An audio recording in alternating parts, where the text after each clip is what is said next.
Good morning, this Pradeep from prudent broking services. US market में कल 0.3% से 1.6% का उछाल देखा गया। नास्टेक सबसे ज़्यादा बढ़ा। पिछले दिनों टेक्नोलॉजी स्टॉक्स में जो सेल ऑफ देखा गया था उसमें से एक रिबाउंड देखा गया।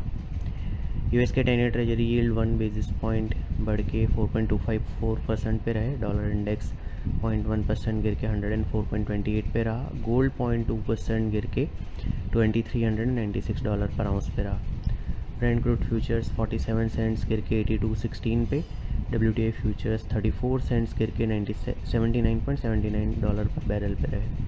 यूरोपियन मार्केट्स में 0.5% से लेके 1.3% के गेंस देखे गए।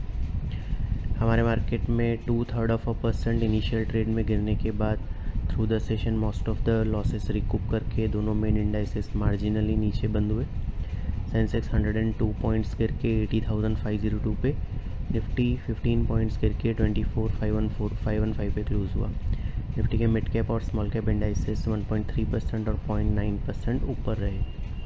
निफ्टी का ऑटो इंडेक्स सबसे ज़्यादा 1.2% बढ़ा। उसके बाद फार्मा और हेल्थ केयर इंडाइसेस 1.1% ऊपर रहे। ऑयल एंड गैस इंडेक्स सबसे ज़्यादा 0.6% गिरा। उसके बाद रियलिटी और मीडिया इंडाइसेस 0.5% नीचे रहे। एफआईएस की कैश सेगमेंट में 3,400 करोड़ की और स्टॉक फ्यूचर में 7,400 करोड़ की नेट बाइंग रही। इंडेक्स फ्यूचर में 1,200 करोड़ की नेट सेलिंग रही। डोमेस्टिक इंस्टीट्यूशन की 1,650 करोड़ की नेट सेलिंग रही। रुपी 83.66 पे फ्लैट रहा। आज निकाई 0.2% ऊपर है। हैंगसेंग और शांघाई 0.4% और 0.5% नीचे है। गिफ्ट निफ्टी हमारे मार्केट के लिए मॉडेस्टली हायर ओपनिंग सजेस्ट कर रहा है। Biggest event to watch out union budget रहेगा। निर्मला सीतारमन 7वीं लगातार बार यूनियन बजट प्रेजेंट करेगी जो रिकॉर्ड होगा इंडिया की हिस्ट्री में।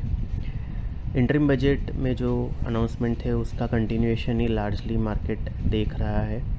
फिस्कल प्रूडेंस और कुछ वेलफेयर मेजर्स भी अनाउंस हो सकते हैं।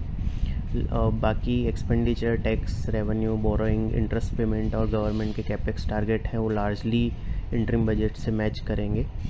हालांकि आरबीआई से जो बड़ा डिविडेंड मिला है और एक्स्ट्रा टैक्स रेवेन्यू जो आई है उसका मार्केट कहाँ पे अलोकेशन होता है उसको वॉच आउट करेगा कि ये अलोकेशन डेफिसिट को रिड्यूस करने में जाता है, कैपेक्स को इंक्रीज़ करने में जाता है या कुछ वेलफेयर मेजर अनाउंस होता है या इन तीनों में कैसे इसका बंटवारा होता है उस पर मार्केट की नज़र रहेगी।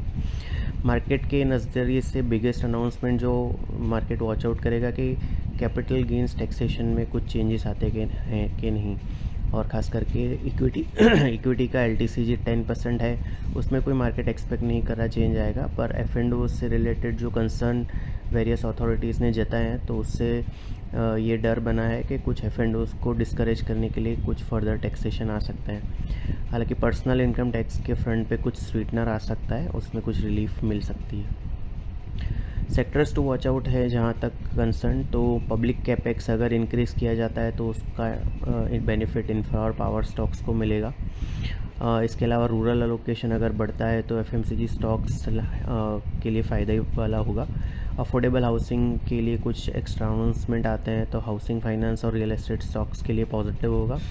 ग्रीन मोबिलिटी के लिए अगर मेजर्स अनाउंस किए जाते हैं तो ऑटो स्टॉक्स जो बड़े हैं उनको फ़ायदा होगा। इसके अलावा डिफेंस पे अगर हायर एलोकेशन आता है तो डिफेंस स्टॉक्स के लिए पॉजिटिव रहेगा। लेवल्स की अगर बात करें तो 24,500, 24,450 हमने कहा था कल के रिपोर्ट में कि इमीडिएट सपोर्ट जोन है।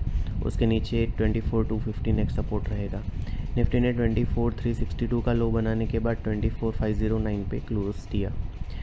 तो ये 20 DA में जो 24,300 पे आ गई है वो इमीडिएट सपोर्ट का काम करेगी और ये अगर ब्रेक होती है तो फिर 34 DA में जो 23,900 के आसपास है वो next down side level to watch out रहेगा। On the higher side last week जो फ्राइडे को 24,855 का टॉप बना था वो इमीडिएट रेजिस्टेंस का काम करेगा। उसके क्रॉस होने पे 25,350 से 25,400 नेक्स्ट मेजर टारगेट एरिया रहेगा। सिक्योरिटीज़ मार्केट में इन्वेस्टमेंट बाजार जोखिम के अधीन है। डिटेल डिस्क्लेमर के लिए www.prudentbroking.com/disclaimer2.acpx को विजिट करें। Thank you.